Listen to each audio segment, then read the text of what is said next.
All right, so let's start with how did we bring Python 3 to LinkedIn. This is the overview of the talk. In the intro, I will say what was our motivation, what were the goals, comparison of different solutions, justification that you can offer to your managers for this kind of effort. Then we're going to go into design and various aspects of it. I'll go into detail later because there's lots of slides to cover. Challenges that we had, and generally I assume anybody doing this kind of effort would have. And then porting will have a lot of code examples actually. So if you came here for code examples, you'll have to wait until porting. Looks like only quarter, but it's probably about half of presentation. If you're looking for kind of other infrastructural decisions to make and things like that, then the first three parts of presentation are going to be covering that. Of course, I mentioned there's lots of slides to cover, and this is how much you will remember in the end. So let's start with the intro. What was the motivation? So what we needed are the words on the top: flexibility, independence, transparency, and progress. So let's see what each one of these meant for us. Flexibility in terms of not being tied to a vendor Python, because not only that we were tied to vendor Python, but we were also hard coding that decision into our tooling, and that's very inflexible. Vendor also can use site packages that they need for their own needs, for their own purposes. Yum, for example, is Python product for Red Hat, so they will put certain things that they need for that. And also some acquisitions that LinkedIn had at the time already were using Python 2.7. We were on Red Hat 6 that was using Python 2.6 as a system Python. So that was discrepancy that we needed to cover. Plus we wanted to go to Red Hat 7, which didn't deliver Python 2.6 anymore. So now suddenly all that hard-coded stuff breaks. Independence also, similar reasons and similar ideas. But also, we didn't want to block anybody who wanted to move to the newer Python for different purposes that our teams had. Transparency is an important aspect as well. So if you have a continuous integration, and most of the big companies do, there is always a possibility that someone on the edges of the teams is doing something creative, building some nice scripts for one-off use that turn out vital for production, and you deploy a change to a command line tool or whatever you are deploying, and they depend on it, which you don't know, through add site dir from your packages, and you remove the package or change the version, and then they basically yell bloody murder because what happened, they are breaking and it's very important for production, and you have to roll back. And you don't know about that. You don't have transparency. So you need basically to ensure that everybody is using the same tooling, that auditing is executed correctly, and you basically try to cover all the bases properly. So that was another reason for kind of avoiding these kinds of things. And eventually, at least scheduled top date for Python 2.7 is 2020. Python 2.6 actually was stopped any improvements in 2013. So we were still using at that point Python 2.6, although it was not officially supported anymore. And finally, some of our teams, I just mentioned cloud infrastructure, needed some more modern things for Python 3 like async IO. So we had to go to provide that for them. So in our goals, besides providing certain things, we wanted to enable future development.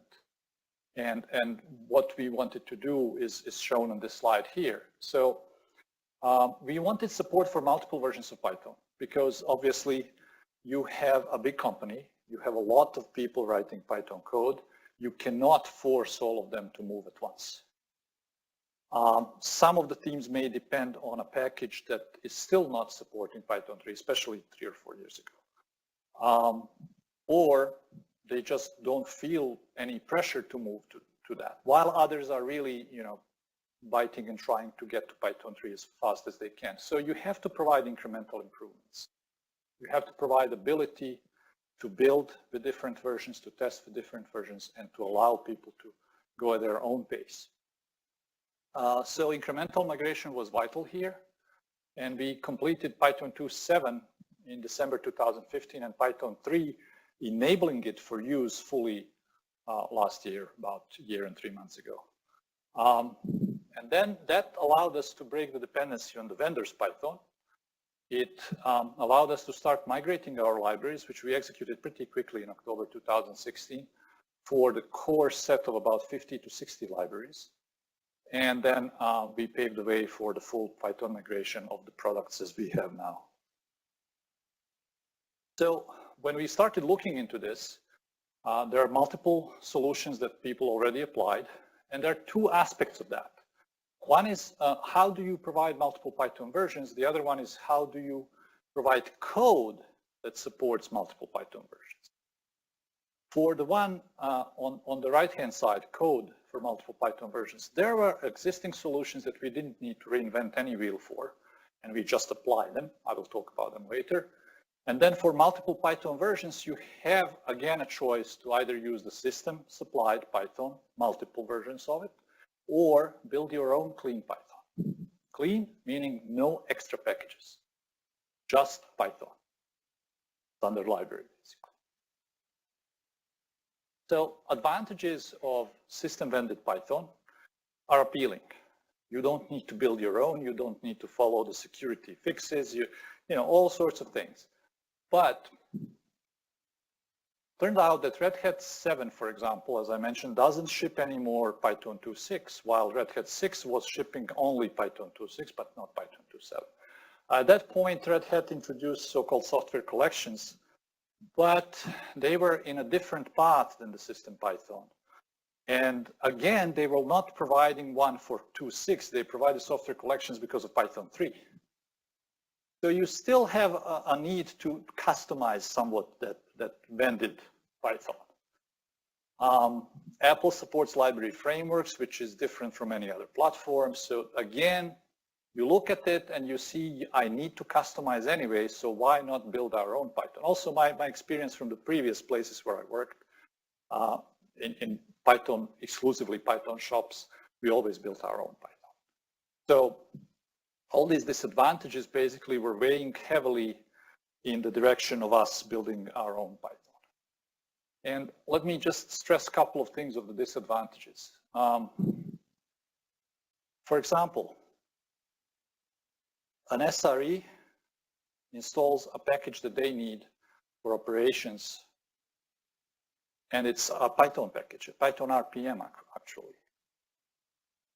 Suppose it's requests 213. Suppose your application needs requests 218, which has some new features, because every minor version brings some new features. Now suddenly, because they installed this system version of rep requests, you don't have the feature your application needs, and it will break unexpectedly.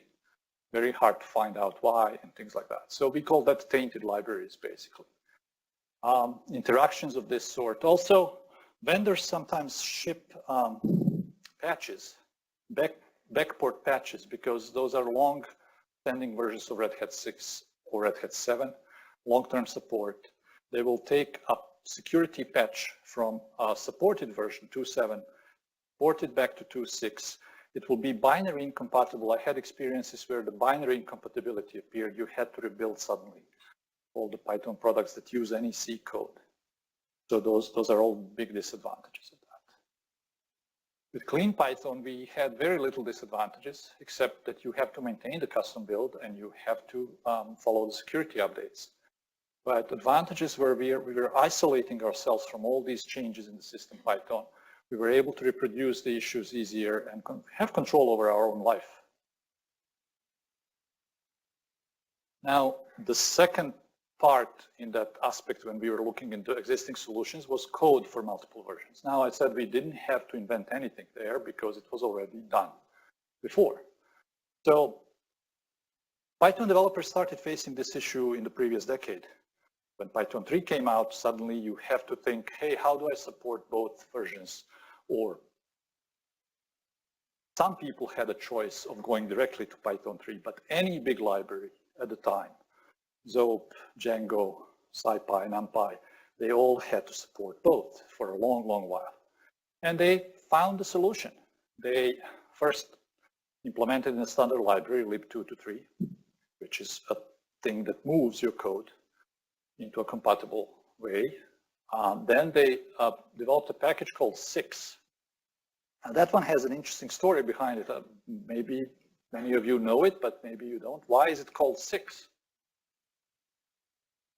So they wanted to call it 5 first, but 5 was already taken on the Python package index cheese shop at the time. So 5 was already something that, some packages somebody developed, and they couldn't use 5. The reason they wanted to use 5 because 2 plus 3 is 5. Since they couldn't, they said, okay, 2 times 3 is 6, so let's call it 6. And that's how we got the 6 package. What 6 does is, if you are importing something that changed from Python 2 to Python 3, it will automatically do the right thing. For example, you want to check whether something is a string in Python 2. You have to check is instance of the base string, because base string covers both Unicode and str. In Python 3, you just check whether it's str. So that will do the right thing when you use 6.string types in that check. That will do the right thing. So that's what 6 does. Also, in the meantime, some other tools besides lib2to3 developed as independent packages. And one of them is Python Modernize. It was developed by the author of Flask, Armin Ronacher. And we decided to use that one for our migrations of the code. What you call the code produced like that supports both Python 2 and 3 in the same time is called straddling code, because you are kind of straddling a little creek divide between them. Guido and Rostam actually used that term. I heard it first from him. So now, how you justify the return on investment to somebody who's making these decisions like, hey, I need to commit 1 or 2 or as many developers to this, why would I do that? So I mentioned a couple of the backport fixes that vendors botched. Sometimes we botched it. So these things would be avoided. Interactions with vendors' packages, system site package changes. And one really important factor is that running Python Modernize revealed some bad code patterns. So improvement of our code base is also one of the things that we could prevent with this migration. And you will see that later when I talk about code patterns.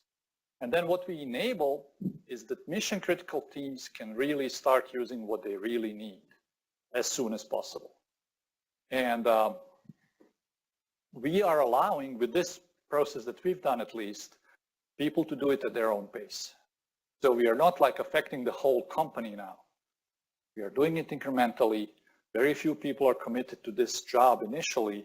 And then as we go and we find time, we will do that incrementally and move forward. And finally, at least we strive to be leaders in the community. So we want to do it because it's the right thing to do. And we don't want to scramble in 2020 the way we were scrambling in 2014 and 15. So that's another reason. Okay, let's see the requirements that we had for design. So we needed clean Python interpreters, just because that's what we decided that we were going to do. We needed to migrate the code of core libraries so that people can start developing. We needed to provide multi-version testing so that I can confirm if my library supports both, that it actually does build on both and runs the tests correctly on both. And we needed to provide a way to properly define conditional dependencies. In short, what does that mean? So I need enum, Python 2. I will use enum 3.4 package from PyPy because it's there, it's a backport from Python 3. But with Python 3, I actually don't need it. So suddenly I have product that declares a dependency. I need enum 3.4, but only for Python 2. So we need a way to do that. So for clean Python interpreters, let's start with the first one. What we've done is we decided, okay, we're going to build in Python 2.6, 2.7, 3.5 at the time.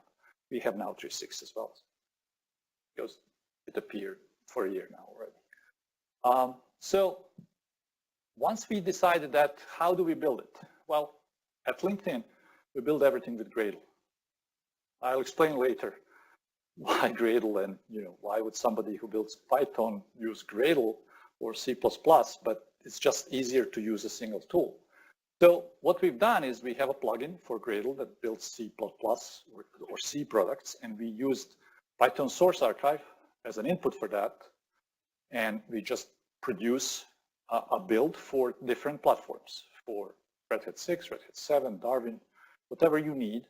You produce these multi-variants, as we call them. Notice that this is not multi-version of Python, it's multi-variant for different platforms, Red Hat 6, Red Hat 7, or Darwin.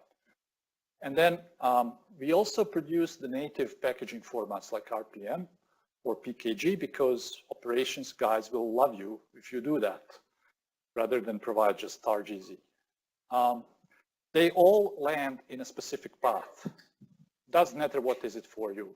Do you call it OPT? Do you call it export? Do you call it whatever you want to call it in front? And then Python, XY, and then bin, lib, and so on.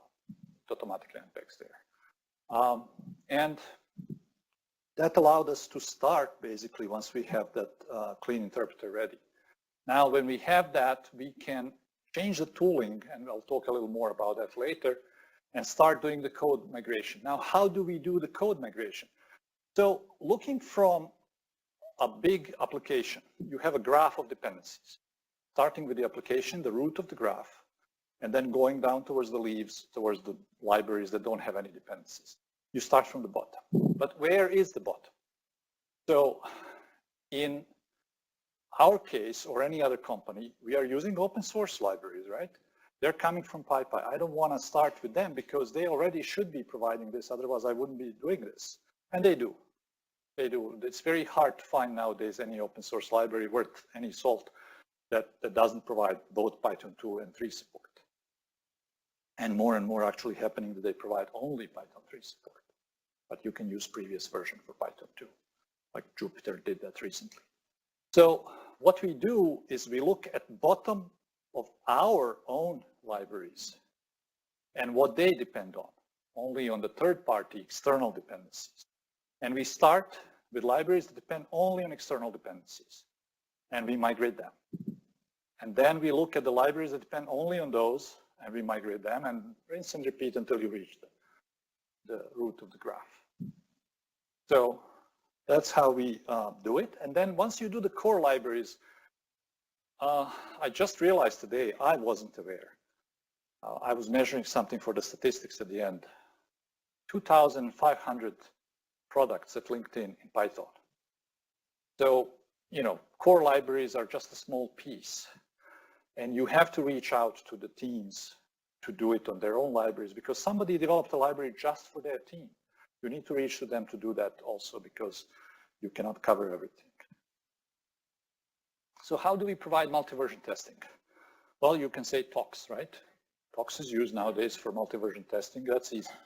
As I mentioned, we are using something else. We are using Gradle, so we can easily hook any Python tooling, as we do actually with a Gradle plugin called PyGradle that we developed. We use pip. And we use pretty much all normal Python tooling, but when we were measuring, do we use TOX for that? The customization and changes to the defaults were so vast that it was just easier to write an equivalent in Gradle, because what's TOX doing? Creating different virtual environments and running build and tests in those. I can do that with any kind of, I'm not advertising for you to do Gradle, but anything you do, you can do with a similar tooling very easily without overriding and changing the customizing the TOX to basically defeat its purpose by changing its defaults. So that's what we've done. Why did we do it? As I mentioned before, we have to ensure that if a new person joins your team and they are unfamiliar with how it works, they can insert something that breaks compatibility either way with Python 2 or Python 3. By forcing the build and tests on both versions, you will ensure that compatibility is maintained.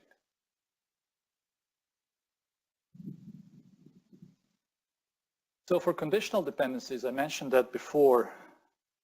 A nice example is also setup tools. Setup tools is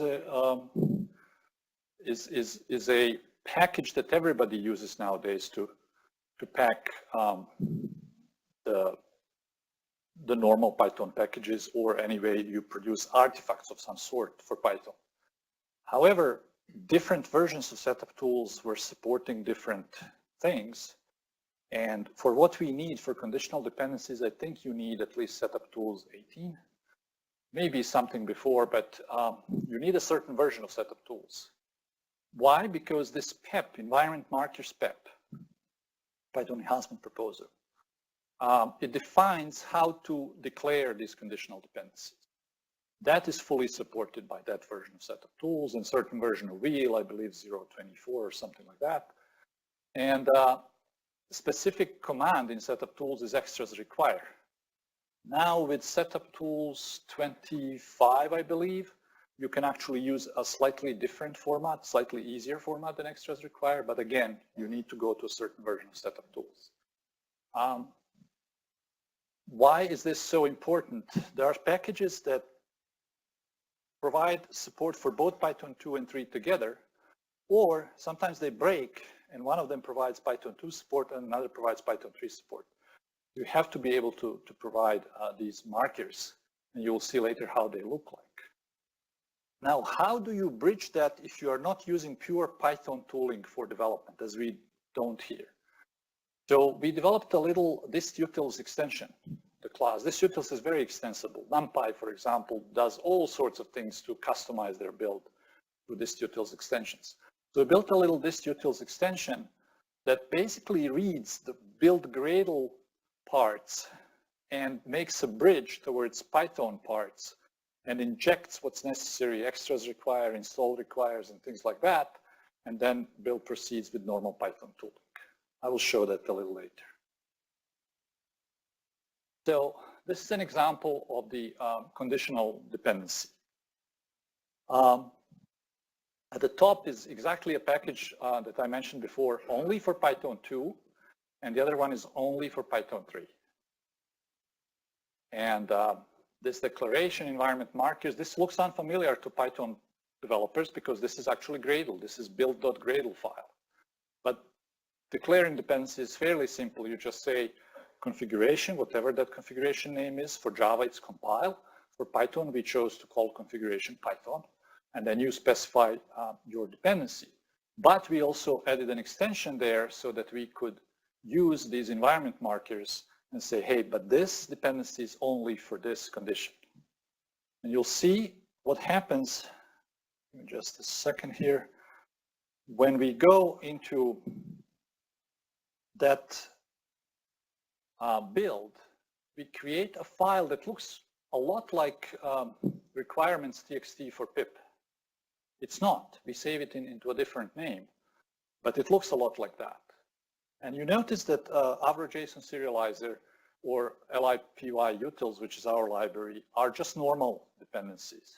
While Avro, that we saw a moment ago, turned into Python version is 2.6 or Python version is 2.7. So these two lines were ORed together. There's also a way to achieve AND by just putting comma something. Like I could have put Py26, comma Linux, and that would provide platform is Linux also, and platform is Linux, besides Python 2.6 there. Avro Python 3 got another condition, greater than or equal 3.4. And similarly for config parser, which were not shown on that example because slide doesn't have enough space for that. Now this Gradle is a little package with this utils extension called Gradle distribution that we made. What it does with this file a moment ago, it reads it and then it produces these mappings that are injected into setup.py, into setup call of setup.py.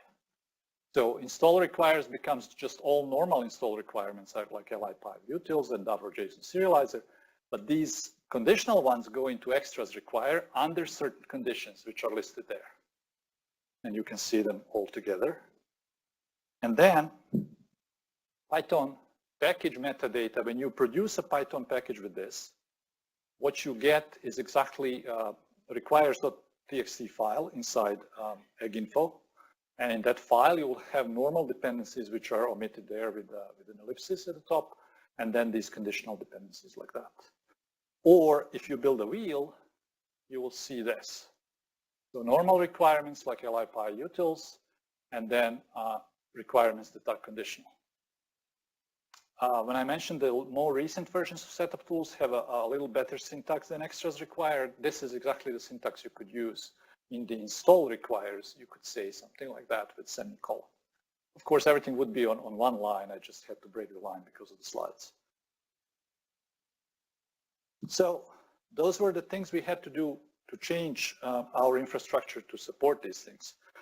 Now the challenge is that the title here talks about specific topic, and then the subtitle talks what does it really mean.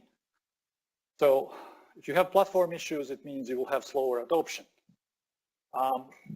Example, somebody builds a Python application and then they deploy it and say it doesn't work. Well, why it didn't work? Well, they built it on a build host that's Red Hat 6, and they deployed it on a runtime host that is Red Hat 7. libFFI on Red Hat 6 is version 5, on Red Hat 7 is version 6. So on the C binary interface, they are not compatible and they are breaking.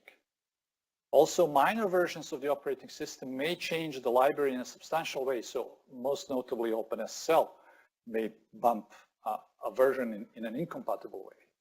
Or in a case of a major upgrade like Apple, they just decided to drop headers for the OpenSSL because they would like you to use their own security libraries, which are safer and better.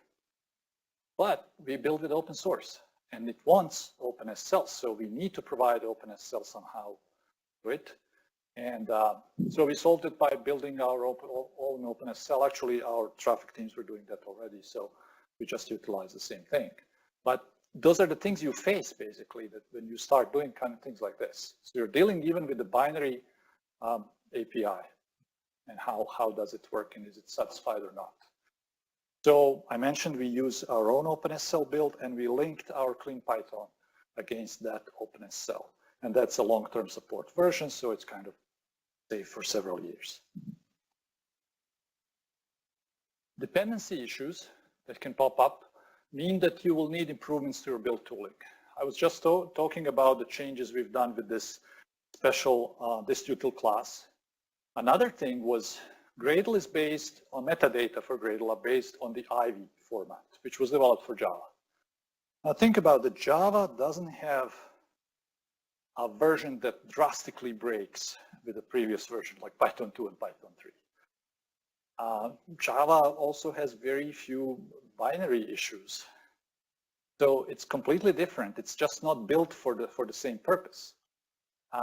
So we had to do something to provide information that Ivy couldn't carry for us. And that's why we have that special metadata file that we are writing during the build, and then this Gradle class is reading it. So those are kinds of things that you have to deal with. You may ask, wait, we solved that with environment markers. Now why I have to think suddenly about these conditional dependencies again? Well, we solved it for the future.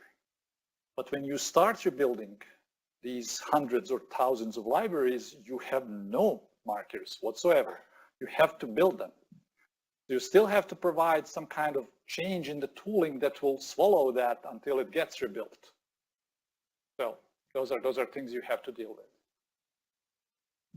We developed an extension, so-called extension to the Gradle plugins that provide these environment markers and multi-version testing automatically. And we basically follow what's happening and which kinds of things need to be excluded depending on the version of Python. But it's very elegant. It's through the abstract kind of interfaces and abstractions that allow us to just ask during the installation or during the call to pip, hey, does this even need to be installed? Just one call. Basically, is the filter satisfied? And if filter is satisfied, okay, we don't need to install it, exclude it. Otherwise, and we just log in case somebody is debugging that it was excluded and the reason why. code base issues. So what does that mean is that the tight coupling makes a harder migration. We had a library called Apollo. It's used for deployments in the LinkedIn deployment system. It basically satisfies certain things that every LinkedIn application needs to do. And it had a couple dependencies, but then a couple of them depended on the same thing. So if you start changing a thing at the bottom of that diamond, now suddenly you have to change these things on the edges of the diamond in the same time, which is pretty much impossible, to be able to move to Apollo and change Apollo itself. So these kinds of diamond dependencies are creating problems because the things are tightly coupled. What we've done, we broke the code in a way that we don't need to depend on that diamond part. The graph stretches nicely, and then we could kind of build easier. We had to do that for different reasons as well, but once we did it, it just opened nicely further on. I say here in the top sentence that we wouldn't do it with old monolithic repo. What I mean is with our old monolithic repo back in 2013. Since then we moved to multi-repo format, but it really doesn't matter. Whether you're using monolithic repo or multi-repo, you're solving the same kinds of problems. You are dealing with the graphs of dependencies. You are building only parts of your big repo if it's monolithic repo, basically like you're building a one mini repo dependency. So you're solving the same kinds of problems just in a different way. But the key is the less coupling you have, it will be easier for you to move forward. Another thing, I mentioned how we need to do incremental development, and we did it incrementally, but price you pay for that is that many people are developing lots of things at the same time. You are stepping on each other's toes. So we wanted to open source ByGradle, and that effort was coinciding with this effort. Suddenly, you change things that you need internally only, and somebody moved the things out to the open source, so there was a little struggle, but eventually we resolved that incrementally again. What are kinds of build system requirements that we needed? And this is actually explaining why we use Gradle. So in my opinion, no matter what you choose, it has to satisfy these requirements. It has to be pluggable. So I'm going to give an example of another system like that I use. It's called build.out. I don't know, people who are old-timers remember Zope. Zope was the first killer app. I used to work for a company called Zope Corporation. And we used build.out, of course. And it provided pretty much all of this. So it was pluggable. I could build so-called recipe, just like I built Gradle plugin. It was flexible. I could easily customize changes to one specific product. It was extensible and nicely extensible in Python instead of Java or Groovy like Gradle. But it didn't fit the ecosystem that we had, because our ecosystem was built around Java and Scala and JavaScript, actually. When you go to LinkedIn, you probably see JavaScript there first, and then in the background, Java and Scala and whatever is running. So you need a polyglot build, basically. Again, build-out could do some of that. It could build C things and things like that, but it wasn't really, I don't remember any good recipe for Java. Nobody bothered to write it, right? So that's one of the reasons why it wouldn't satisfy our needs. And what's beautiful about what we accomplished with Gradle, so we first hired a guy who was one of the core Gradle developers, so that makes it easier. And then we also developed basically a plugin for every language that we use, major language that we use. So it allows us to make products that may have a Java backend, maybe even a Scala part because they are both JVM, and JavaScript frontend, and deployment hook in Python, and you build all of that with a single tool. So that's why we chose that. Of course, to do that, we also had to upgrade to recent versions of setup tools, wheel, pip, virtual env, as I explained before, to satisfy the requirements for Python 3. Now we're coming to the porting part. And before we go into the code, this is the section where I said we'll have a lot of code. But before we go into the code, I want to mention a couple of things that that are kind of important to cover first before we look into the code. So I said that we used bottom to top method to migrate the libraries. It's fairly simple and mostly mechanical process once you have the infrastructure in place. We basically run that Python modernize on a library. Once that produces the code, we run the tests. Some of them will probably fail, especially on the bigger libraries. See what's going on, fix the tests, maybe write a couple more new tests that you need for Python 3 or for specific differences. And then upgrade the version of the product, preferably a new major version, so that people who depended on this library can still continue living their normal life until they decide they need to go forward. And this will produce the updated package metadata as well with the artifact. That's pretty much it. To ensure the continued compatibility, I mentioned we need to multi-version test. This is the incantation in the build.gradle that basically says this library is going to use Python 3.5. Notice that now we use 3.6. And the supported versions are 2.6, 2.7, 3.5. Since then, we dropped 2.6. We don't support it anymore. So basically you would see now 2.7, 3.5, 3.6, or maybe just 3, which will basically pick up the latest 3. Why we are using Python 3 as a default version to build with, I prefer it that way. It fails quickly if it's not supporting Python 3. Some people decide for their own product, I would prefer it to fail if it does, if it's Python 2. So they just change that to 2.7. That's fine. So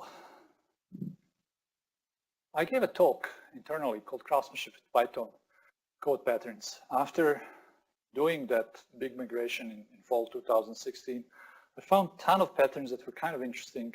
And of course, we don't have time to talk about all of them today. And even in that talk that was fully just devoted to that, we didn't have time to cover all of it, but I chose some of them.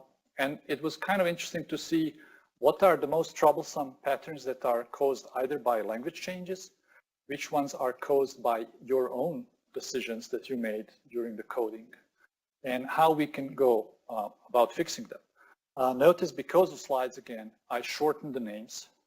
So if it's a class, I just call it C. If it's a method, I'm just going to call it M, just to make a shorter space on slides. And also I omitted certain things with ellipses because they were not relevant. Other reason I changed the names even on the internal talk, you don't want to shame people. So people are usually good developers and good programmers and good people. Everybody makes an honest mistake. And it's no point, somebody can go on the code search tool and find their code from these examples. So changing the names is just safer that way. So one other point I want to make is about, all of this was about libraries. What we do about deployable products, we don't need to support 2 versions of Python on a deployable product. Because why would I need an application that runs with both Python 2 and 3? Just pick one and run it with it. So what I prefer to do is actually go straight to Python 3.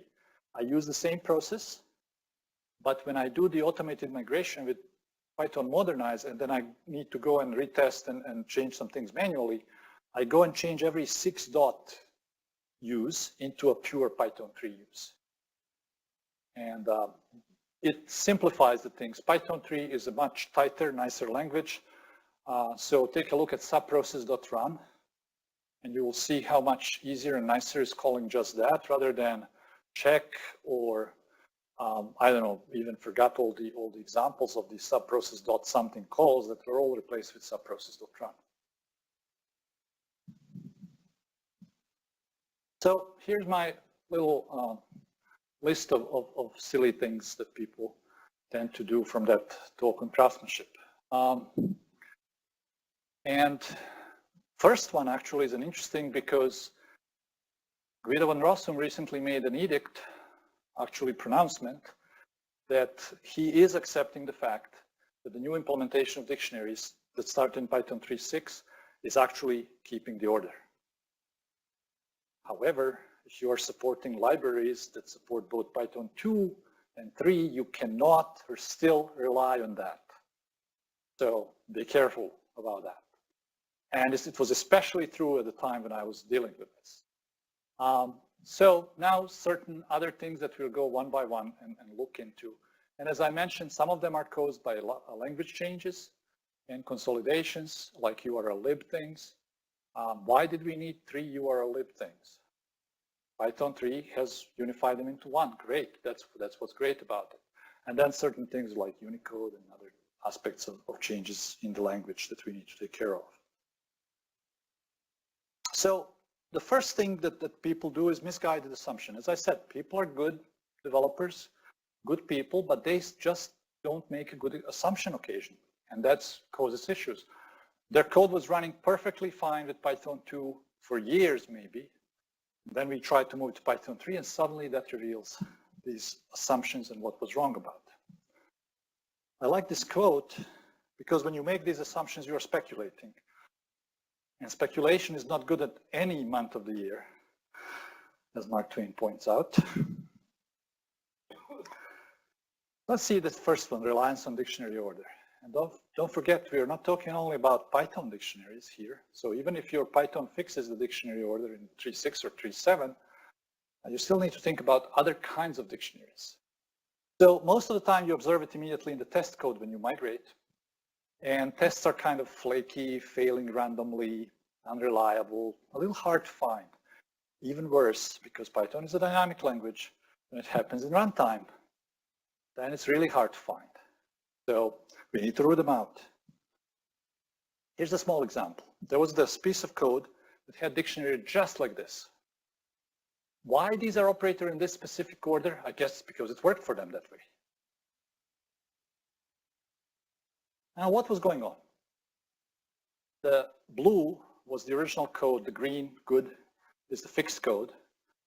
So they were iterating through the operators and getting it, P and the operator. And then I commented out, they were peeking forward and they look, okay, I have greater than or equal. Now that means after that greater than or equal should be a number. Let me pick up that number and do something with it. Well, when I switched to Python 3, suddenly it started failing saying equal is not number or something along those lines. Value error, equal is not a number, integer or something like that. So I start looking into that, debugging, and I see, oh, equal then comes out of that iter items before equal, greater than or equal. So greater than is swallowed. It looks at the next character and it's not a number, it's equal sign. So fix was fairly easy. I sorted them by the length, ensuring by that greater than or equal, less than or equal, equal, not equal are before greater than and less than, which for this particular problem solves it completely. I would prefer the team to rewrite that as a solid parser, but that solved the problem. And again, showed why you can't rely on a dictionary order. Here's another where it's non-Python dictionary.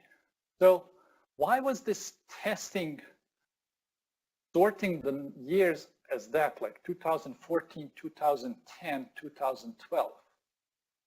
Why that order? Again, because it worked. Why is this name XYZ, whatever was the real name, and version in that order? Why not name and version? So I changed first to what I thought this should be to see how the test will continue failing. And then I confirmed that it was actually a dictionary order or whatever. Anyway, the code was this. They were comparing the files that were produced instead of comparing the content of these dictionary coming from the XML. And they actually had a method that would parse the content of the file into this format that they needed. So all you needed to is assert that they are equal, but for some reason they were not doing it. And that was a fairly easy fix once I found the method that I needed. Notice that we are using PyTest, so that's why we are asserting just with a simple assert rather than assert equal, assert not equal, blah, blah, blah. This is just way easier. I recommend PyTest highly. So another one, repr function. That can change over the versions for different kinds of objects. So set, for example, has changed from set of an empty list, representation as a repr into just a set, like a function called like an initializer. So now you suddenly have to change your comparison that we're comparing directly the strings into what I expect and then comparing that. And expect would change based on the Python version. You see here I'm using 6.py3 to recognize whether I need to use one or the other version. So basically, reconsider your assumptions. I remember somebody when I was presenting this first time said, well, but XML has schema. It does, but set in that schema still doesn't have an order. Or attributes like name and version on there, they don't have an order. And elements have order in schema, but not content of elements or attributes. So you still have to take care of that. JSON, same story. And there are no guarantees for JSON dictionaries. JSON is just JavaScript object, which is a dictionary sort of like in Python, but it doesn't have the order like Python 3.6 or 3.7 now do. One other thing I didn't mention, the last sentence there, new parsers and processors for JSON and XML have encoding parameter. You can pass that if you want to not worry about ASCII strings or Unicode strings and things like that. Just pass encoding and everything will automatically be done. That should be preferable. We'll talk a little more about that later.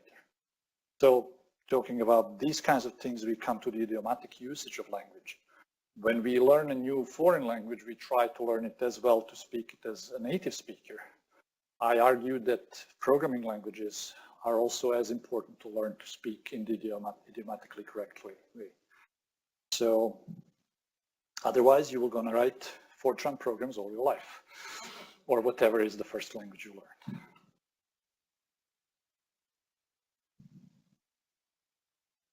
So here's that second example from the Menagerie de Folie.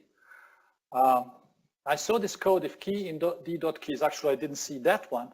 When I ran the modernizer, it turned it into if key in list of d.keys. So that kind of immediately flashes like what's going on here. And why was that required from the automated converter? Semantics. Keys returns a list in Python 2. In Python 3, it returns a view, a generator, basically. You cannot use in on a generator. You could iterate through it, but even there, I think the automated tool puts list just in case. You can remove it, of course, in that case. But for in, you cannot use in on a generator. So it has to use list. It's correct in preserving that semantics, but what's going on here, it's pretty much obvious. You changed if key in D, which is a typical usage in Python, which is O1 lookup into a hash table. You changed it into of O of n lookup into a list. Now imagine a huge list and you see the problem with that. Slows your program or application tremendously. So now my reaction was that when I saw it. Another kind of thing that we noticed, again, developers coming from different languages, making assumptions. They see the LinkedIn namespace that we use and just drop a module in there, whatever is the name, xxx.py. Well, that's not how namespaces are intended to work. And imagine how many LinkedIn something exists. So it's not a good idea to clobber somebody's other module or even package. So I had to go and in these instances change this and move every one of them into a package named XXX. But then you have to kind of preserve the backward compatibility for them. So as much as I hate the star imports, you have to do that in Dunder init. And notice that also other things you need to care of is documentation. All our products have the API documentation, so you have to take care of that as well. And in the documentation itself, use imported members so it doesn't duplicate the things.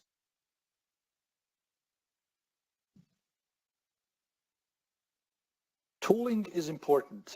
We use automatic style and static analyzer checks for pre-commit.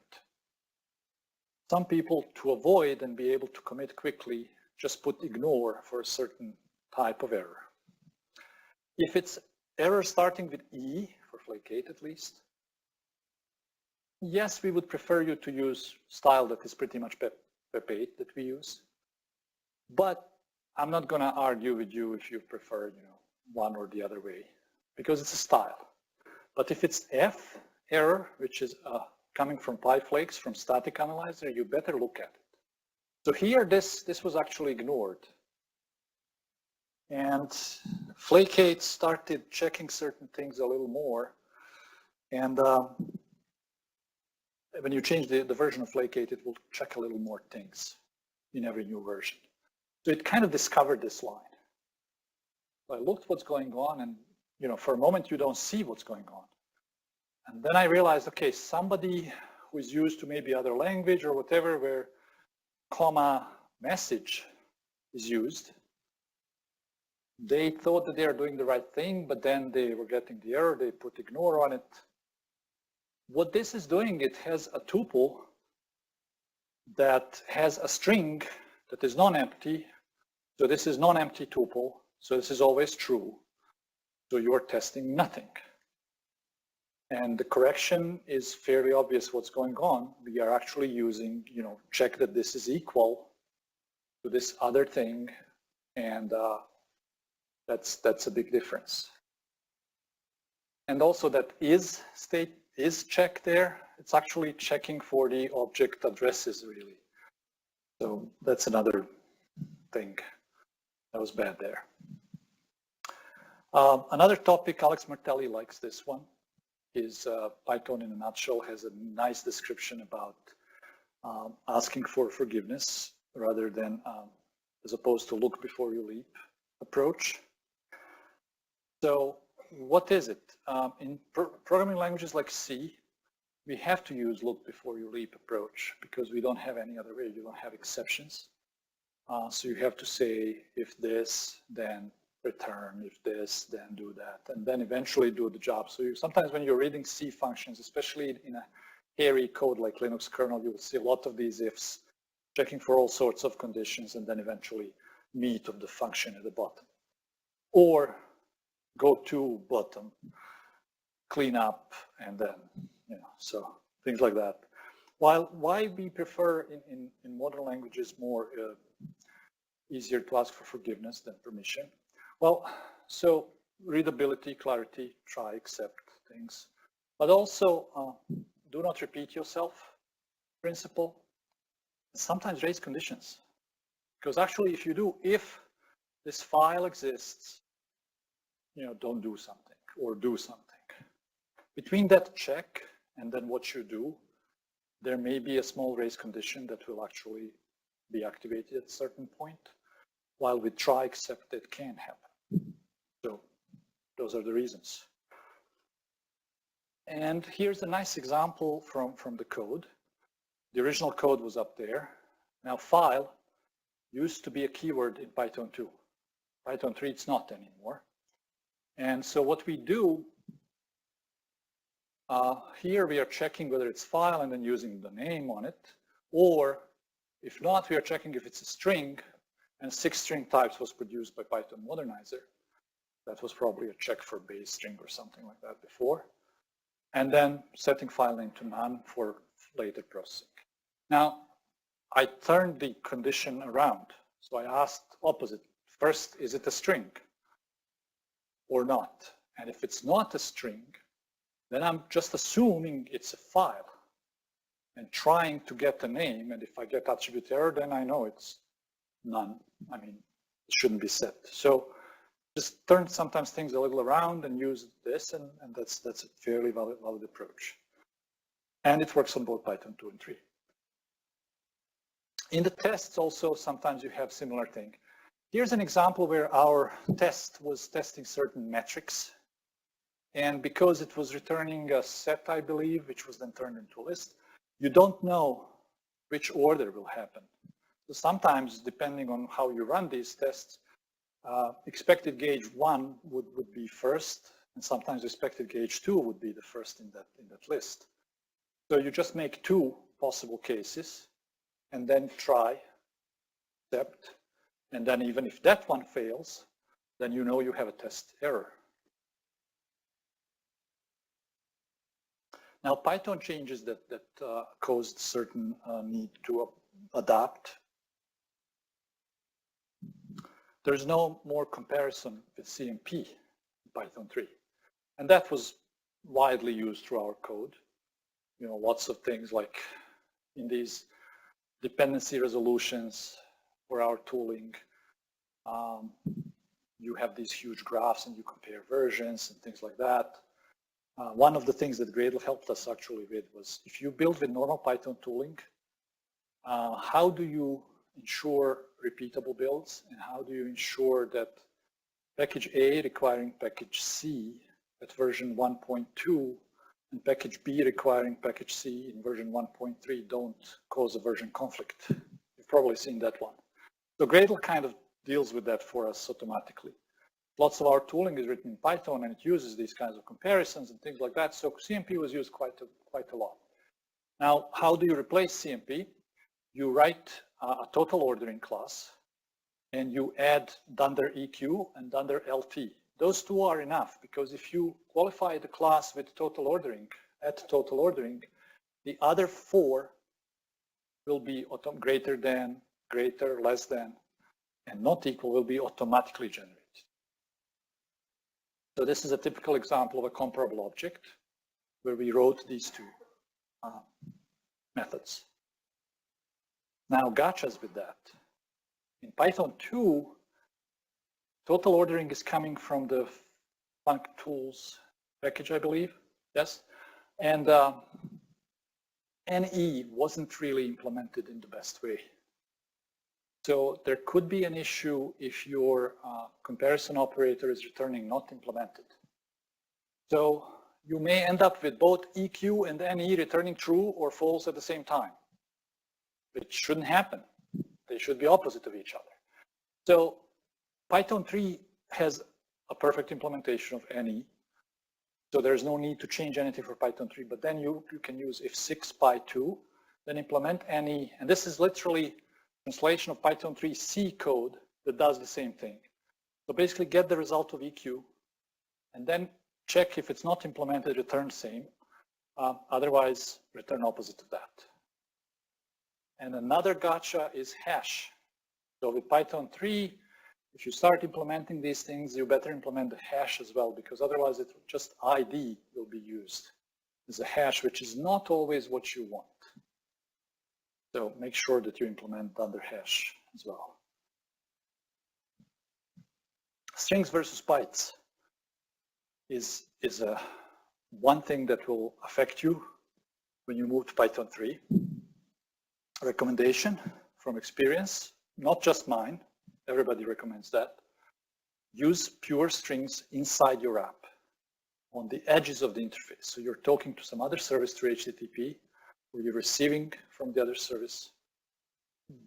There you may encounter bytes. So as soon as you get the response or are sending the request, convert on the edges of interface to bytes or from bytes, and then just use strings inside. Safest, the sanest way to do it. Here's a simple example where the original code was just split lines, but it had to be changed into something like this, where we are checking which version of Python we are working and whether we are really using bytes. And if we are, then we need to decode it into bytes or not and things like that. What I also recommend, and that's not shown on this slide, is writing a small function. 3 small functions, I think, are necessary. Ensure bytes, ensure str, and ensure native str. It's pretty clear for the first two what they are doing. Basically, you would check, is it already byte? If not, don't do anything, just return what you got in. Otherwise, encode it in UTF-8. Opposite for str. But what is ensure native str? Well, sometimes we need a native string. For Python 2, we need ASCII string. And for Python 3, we need an str in Unicode, but in real, only str in Python 3. So in that case, you may need to produce a slightly different function. And then you just call these functions everywhere. Actually, I did provide an example for one of them. And why did I need it? Because of this base64 encoding. So wherever was the secret and body, they were actually expected to be bytes for the base64 encode. So by calling ensure bytes there and providing this only once in your utility package, you have solved the problem. Okay. The API changes have to be learned, sorry, especially if you're developing for both. So, for example, makeTrans is a static method of str type in Python 3, but in Python 2 it was on the string module, so you would have to import it from there. But that's easy with these try except imports. And then all the other things that I mentioned before, like URL lib, URL lib2, URL parse, they all moved to URL lib. But if you want to support both versions in library, so in the deployable, I would just use URL lib straight from Python 3. But for the library, I have to use 6.moves.url lib. Then 6 will take care to use the right code for one or the other. Similarly, log warn, change to log warning, sysmaxint, change to sysmax size, things like that. Some APIs have been removed. So there is no more temp_nam, for example. So this is kind of a replacement, name temporary file. And actually it's nice because you can use with block, ensure that it's closed and removed and things like that. And also print. Here's an example how to do that. Now, for the pure Python code, you wouldn't do the from future imports. But for the library that needs to support both, you have to. And that will probably be just ignored in Python 3. Python 2 will actually use the print function, import from the future and absolute imports. The type changes, funny also when you encounter them, like here I was scratching my head, what's going on? And I realized that this string was changed into an enum. So it's just different type completely. Meta class is fun. So meta classes, you used to declare a meta class by saying dunder meta class equals something inside the class itself.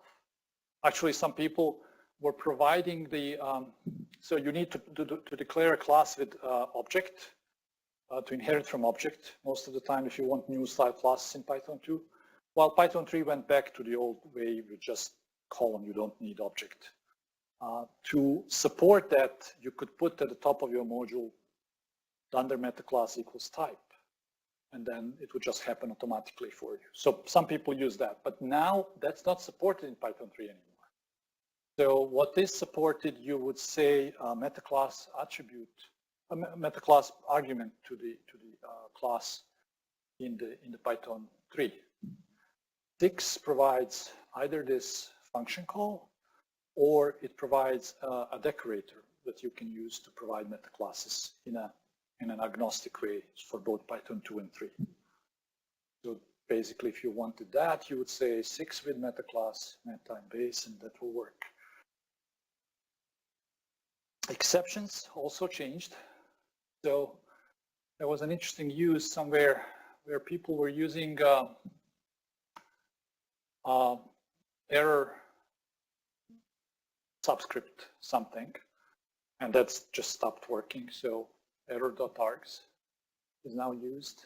Also, comma variable doesn't work anymore. You have to use as variable. Re-raising has slightly different semantics, so you have to use 6.re-raise for pure Python 3 code. Take a look how it's done. Remember, when you are doing raise, and this is unrelated to the migration, don't do raise error, because you're hiding the original traceback. Just do plain raise. That will cause the same error to be shown in the traceback. And Python 3 added also raise exception from cause, which is really nice syntax. And finally, standard library versus backports. So replace the third-party packages with a standard library wherever you can. Simple JSON versus JSON. I know there was maybe a reason to use simple JSON on Python 2.6 versus Python 2.7. You know, Python 3 probably no need anymore. Mock versus unit test mock.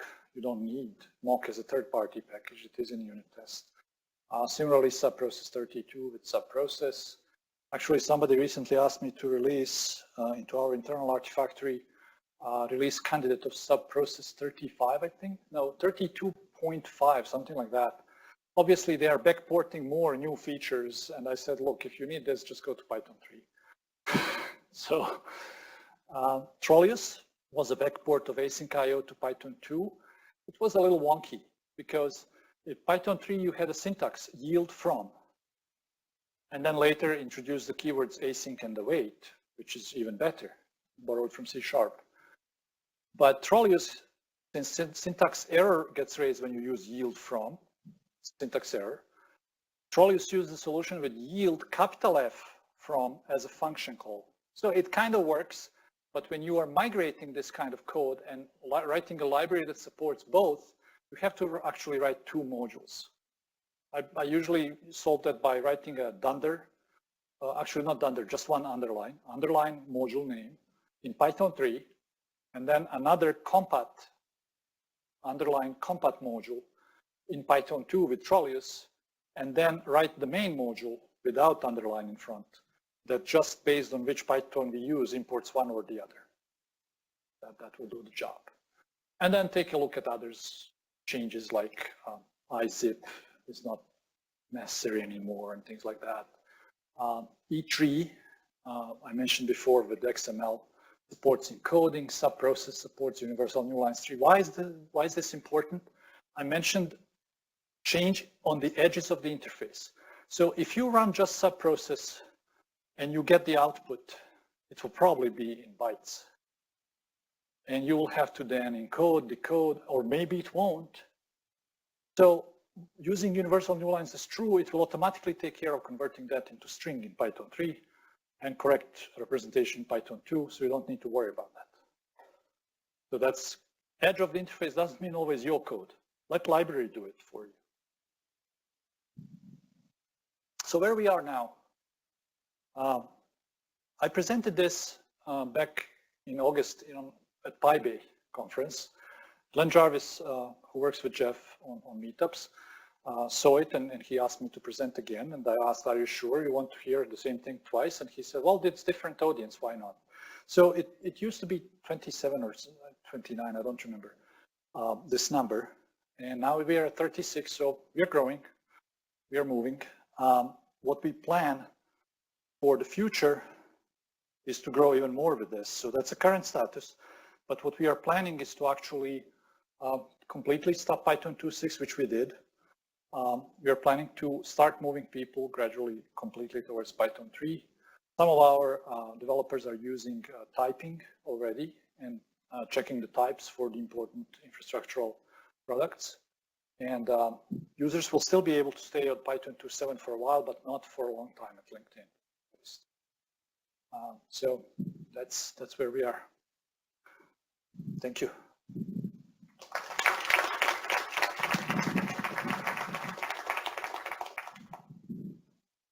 Questions? Is it switched on?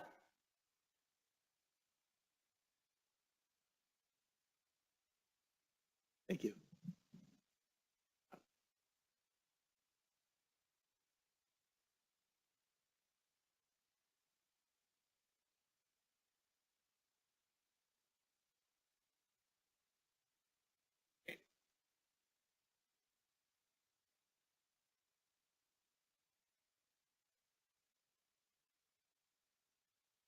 Of Python aimed at helping on the migration.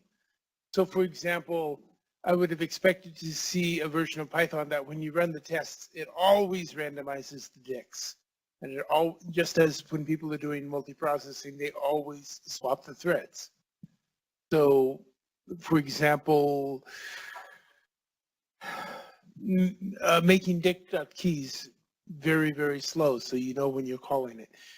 Making the case that anytime that you run across an error that you should know, it will always give you the wrong thing. And I'm sort of curious, did you investigate that and find it wasn't worth it for you? Well, so the reason we didn't is we wanted to execute on migration itself, and we wanted to use the pure clean Python without any changes. Also, at the time at least, it wasn't very easy without diving deep into core Python development itself to do some of these changes. Actually, there is a PEP proposal right now from Steve Dower that would allow you to build certain changes into Python, like you just described, that would check for security things, that would check for certain usage of certain calls and things like that. So I assume if we were doing it today that we might use something like that just, because we can.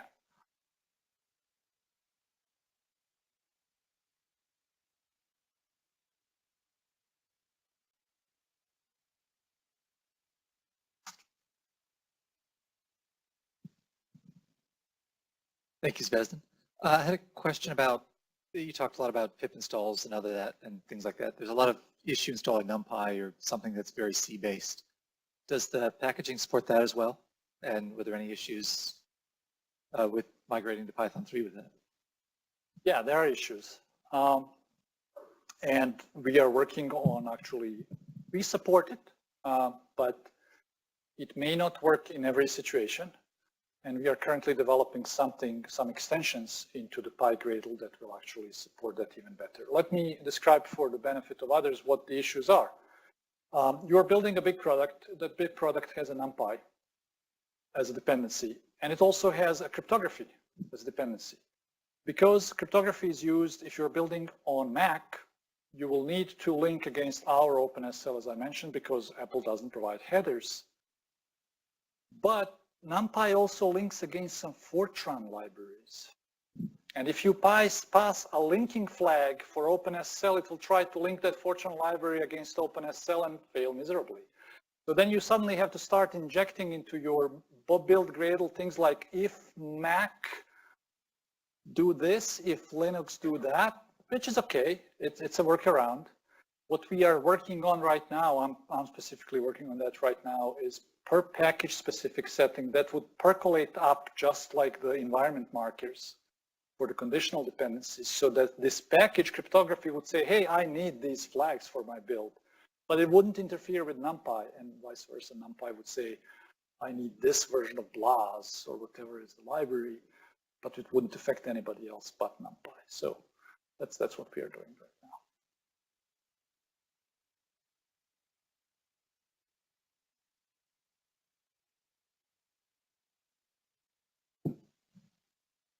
All right. My question is, I'm just curious, kind of to get some bigger context, how much of the code at LinkedIn is in Python, and what kinds of things do you use Python for versus Java and Scala and things like that? That's an excellent question, because you would think LinkedIn is a purely Java shop or JavaScript, as I mentioned at the beginning. It is both, but Python is very widely used.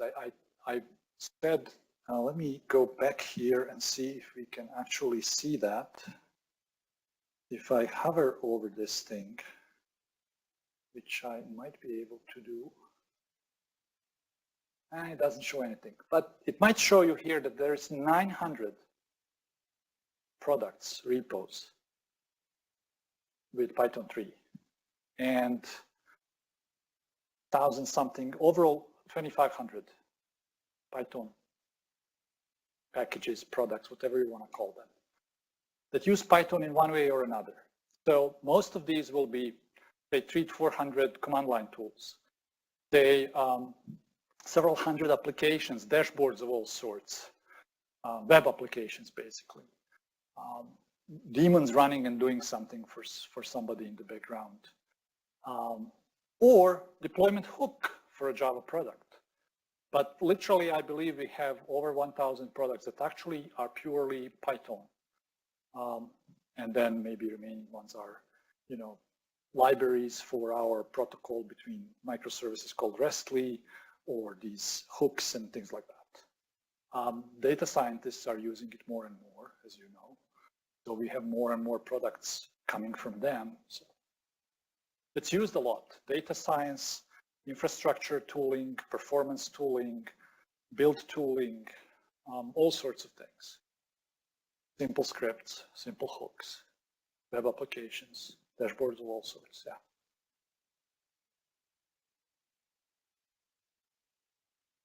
Sounds like your migration strategy was planned out fairly well. So how did it go on deployment day? On execution? Yes. Well, I think it went really well. The only problem is, as I mentioned, agility that we have as a company. We are building continuously, so every commit goes into prod pretty soon. How soon? Our mobile application has to build at least 3 times a day in at most 3 hours.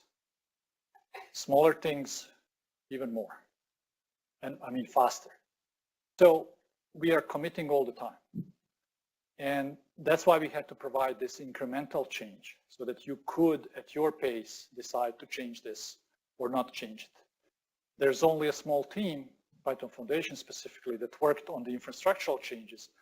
And you know, you're not affected too much initially. You are just testing, making sure that everything works, making all these extensions for the build system, building Python, of course, testing that, how it works. Then you cooperate with your operations people to distribute that everywhere, the Python itself. And then you work on kind of embedding that into your build tooling so that the next version, when you bump the version of your build tool, can pick up these changes and then start rebuilding. Basically, then it's up to the teams. Yes, we had to build, I personally probably rebuilt about 30 to 40 libraries, and a friend who helped probably about 20 more for the core. But that was executed in 1 month, basically, all. So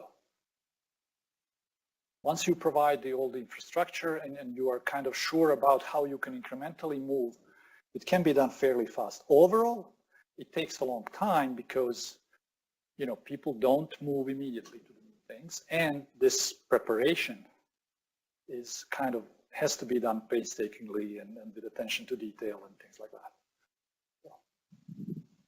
So what percentage of LinkedIn's workforce was involved with this migration? Very small in percentages, actually, for the initial part. And then after the core libraries, probably everybody who works with Python, because I can rebuild only, you know, 100 things, maybe, but somebody else who works in a team that I even don't know about will have to pick up and do that on their own. So we provided a very extensive documentation. We provided these examples of the code patterns and things like that. So it's fairly easy to go, you know, there's a web page about this where the people can go and see all these examples and how to do it and do it on their own. It's fairly easy. Once you bump the version of the build tool, it will probably report immediately that it doesn't have these conditional dependencies, and you will have to bump the libraries as well that you depend on. Or if you start bumping the libraries up to update for security or any other reason to pick up a new feature, you will be affected by it, and then you will have to move eventually to it. For usually if people have an urgent need to change something, they will just change it, they will not move. But once they find a slot of 2 or 3 days of free time, they will do it. That's the idea. Yes, it probably, when you count all of this and sum it up, it probably will take, you know, as a sum, a lot of time of a lot of people, but literally is not a lot of effort for one team or one person to do once the initial infrastructure was prepared. I know we have some developers from LinkedIn here who can attest to that, but or contradict it, but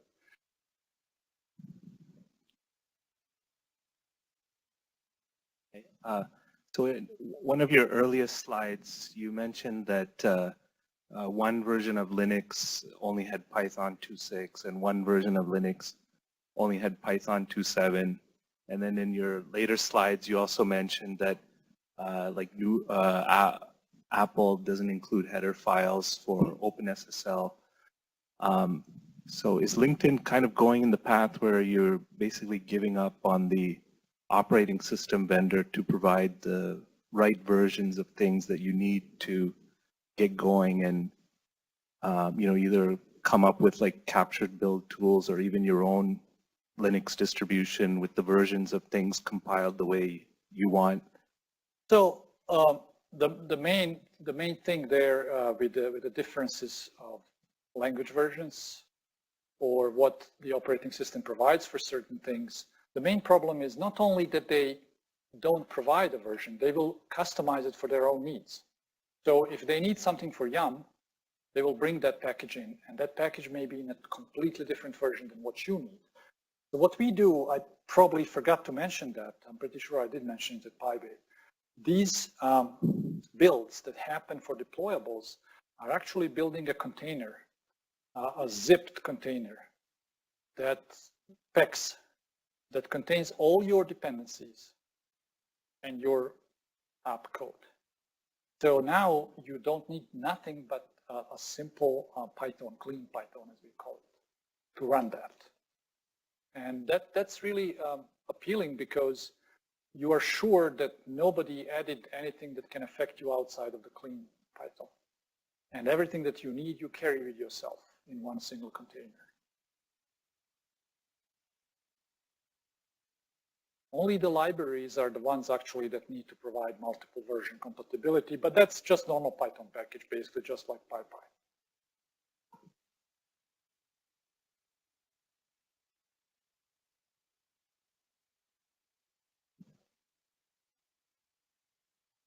Serious is that?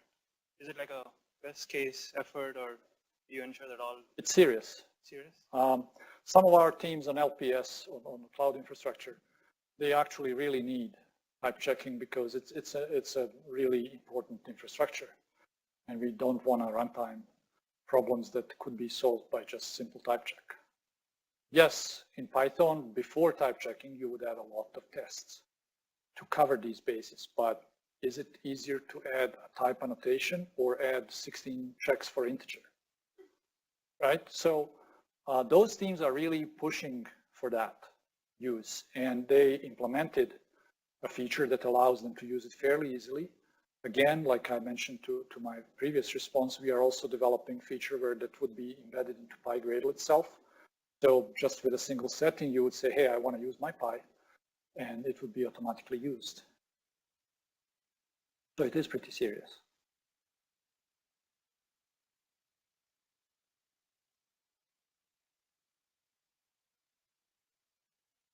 Just had a quick question. Did you see any overall change up or down in the new system in terms of build time? Now you're adding the different languages. Is the build time, but you've smoothed the pathway, so possibly it's cleaner. How is the build time in the new world versus how it was a year ago? So I don't think it's affected by the language itself, because basically pip is the one installing the things under the hood of BiGradle. The increase in build time happens on the libraries because suddenly they build and test with 3 versions instead of 1. So there will be an increase in time of building it. You can very easily suppress 1 or 2 while you are developing and hacking on your desktop or laptop, and then re-enable it just before sending it to the continuous integration pipeline. So in the continuous integration, yes, it will last 3 times longer probably because of this, but that's actually good because we ensure that they work still. In terms of deployables, I don't see a big difference there. Now the improvements that we can do is using more and more pre-built binary artifacts, which again boils down to, hey, we need to build that, but that's unrelated to Python, really. It's just a build matrix that needs to be done properly. Thank you. Questions? Okay. Well, thanks a lot. Great talk. Thank you. Thank you.